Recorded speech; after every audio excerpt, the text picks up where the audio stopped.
Hey, let's take a look at G.I. Joe's Special Missions. One of the great things about G.I. Joe Special Missions is it's a one-shot story every time. Fantastic writing by Larry Hama. Great art in this particular book also.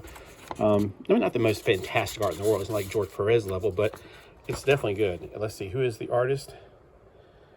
Bob Sharon. Never heard of him, but I'm glad he's Sharon.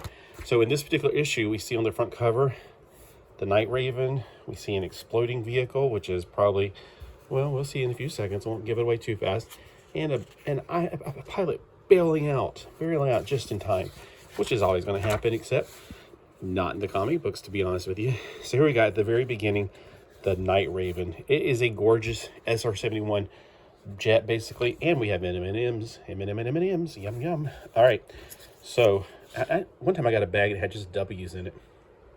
Anyway, we have this guy right here who's a total jerk. He is being a total jerk to all the people he works with, and it's not going to be well for him. Prelude to the end there. He takes off for one of his little reconnaissance missions. The guys see it on the radar, and they're like, well, he's not in our territory, but he gets close enough to take some pictures, so we're going to send up some guys. But you cannot interact. You cannot fire on him unless fired upon. Wait a minute. There was something else I wanted to show you real quick. There's lots of great things in this book. If you really pay attention, you'll see. I think it's on the next page. I wasn't sure if it was the Night Raven guy. Right here we have a Megatron. It looks like Megatron because it's got this.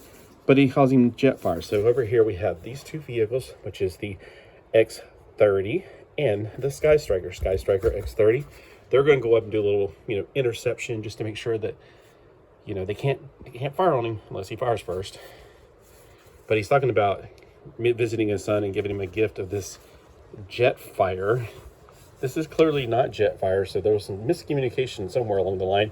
And it's also funny that these were toys in here way before they became actually part of the G.I. Joe universe, I think. I do remember those are crossover, but I don't know if that actually is canon. So they go off to intercept and to try to just, well, they were supposed to just like ghost him, but then Ace got a little cocky and he really wanted to get engaged, basically. Not married, but get engaged as far as getting fired upon, so he can do some whooping up on the Cobras. Not Cobra Kai, Cobra. That is interesting. Cobra Kai versus G.I. Joe. I have another spoof to make. Man, I need to get AI, because it's a lot of fun to make spoofs, like crossovers. And, oh, by the way, if for some reason TM Nerdy is watching, this is the Galaxy Rangers. $14.95. You can get the retail VHS tapes for the Galaxy Rangers, one of the best cartoons of the 80s. And you can check it out on YouTube. I would definitely check it out. Anyway, he's up in front of the guy doing this little tail wagging thing. He's just doing everything he can to tick him off, like the cat's behind me. All right, so he's going to send out a little sparkler just to blind him, get him off the... Oh, look. This was a movie that we were so excited about, and then we watched it, and it was like, that was a big nothing burger. So if you were back in the 80s and you were watching Thrashing, did you like it? Because I was very disappointed. It was not really as rad as I thought it was going to be. Which was another movie, by the way, rad.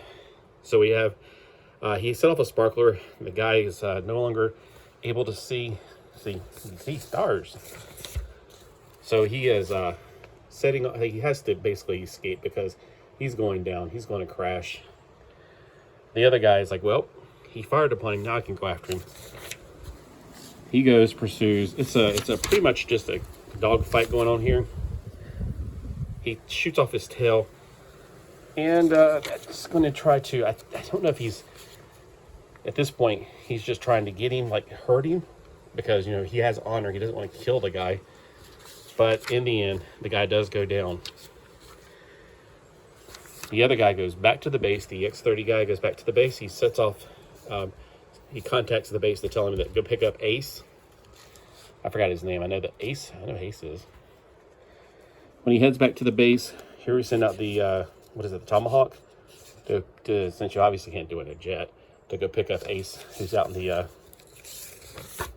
oh look, mussels in 7 days. I need some mussels. Actually, if I go fishing, I could get plenty of mussels.